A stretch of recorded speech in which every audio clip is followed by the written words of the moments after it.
9 नं बनरगाव दुरामारियाव BPF दोलोआ बिसायख'थि फोसावदिं मेल खुंफुंनायजों लोगोसे जयनिं हाबाफारि खुंफुंदों। बिसायख'थिया जानो थाखाय गेजेराव माखासेल' दिन एबा सम दंसै। बेखौनो नोजोर बोनानै गुबुन गुबुन दोलोफोरा बिसायख'थि फोसावदिं मेल खुंफुंनायजों लोगोसे जयनिं हाबाफारि खुंफुंनाय बायदिनो BPF दोलोआ दिनै क'क्राझार जिल्लानि सिङाव थानाय 9 नं बनरगाव बियाबनि बेन्दोङाव गोग्लैनाय दुरामारि, हेकेपारा, जावलिपारा गामियाव BPF दोलोआ बिसायख'थि फोसावदिं मेल खुंफुंनायजों लोगोसे जयनिं हाबाफारि खुंफुंदों। बे हाबाफारियावनो 9 नं बनरगाव बियाबनि बिजाथि जुबिराज बसुमतारिया खौरांनि गेजेरजों मा फोरमायखो आबुं खोथाफोरखौ मिथिना लानि फै। दिनै जों दुरामारि हेकेपारा जावलिपारा जोंनि मोनसे जयनिं प्रग्राम दंमोन।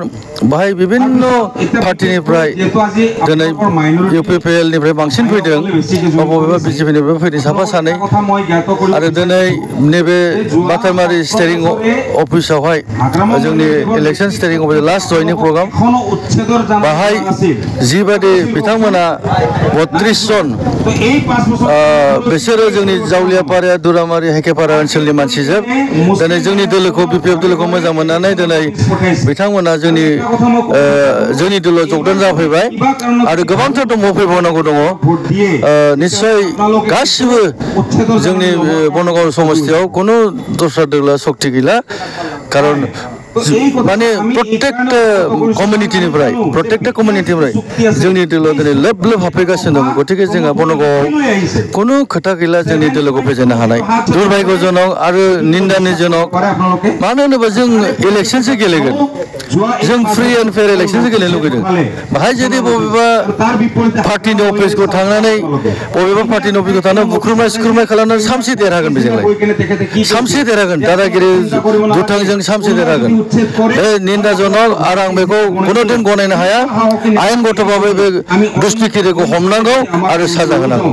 आंनि थाखाय बे बिराद मोनसे खाफाल बुंनानै लानांगौ, जिहेतु आंखौ सासे साधारन मानसिखौ जोंनि बनगाव समस्थिनि रायजो राजाफोरा आंखौ मोजां मोननानै दिनै लोब लोब लोब मोनफ्रोमबो दोलोनिफ्राय जोंनि BPF दोलोआव हाबफैगासिनो दं। आं बुजिनो मोना, माने ओरैबायदि मोजां मोनो। आंखौल' नङा, जिहेतु हाग्रामा सार दं, हाग्रामा सारनि थाखाय आं बेनि बेनाराव दङ। दिनै हाग्रामा सारखौ मोजां मोननानै रायजो राजाफ्रा थिग आं हाग्रामा सारनि वेबआव थाफानो मोनदों, बेनाराव थाफानो मोनदों। गतिके बे अननाया हाग्रामा सारनि सायावबो थाङो। हाग्रामा सारखौ जोबोद अनो रायजो राजा BTC ओनसोला, जायनि फलाव दिनै जोंनि जेरावखि जाया 40टा समस्थियाव लोब लोब जोंनि BPF दोलोआव जगदान जागासिनो दङ। आंथ' बेखौ लुगैदों, आङो गोजौ जिहेतु मोनसे कमिटि दं, स्टेरिंनि कमिटि सेन्ट्रेलाव आर'ज गाबगोन आं। दा जोंनि सारा हाग्रामा सारा निस्सय जोंनि बनगाव समस्थियावबो हेलिकप्टारखौ खेबसे बाफैगोन आंहा आसा दं। नाजागोन जोङो रायजो राजाखौ लानानै। बयबो रायजो राजाया लुगैदों हाग्रामा सारखौ जोंनि बनगाव समस्थियाव जेराव मिथिजायो हेलिकप्टार बारनो आसा खालामो। निस्सय सारा जोंनि गेजेराव फैगोन हेलिकप्टारजों।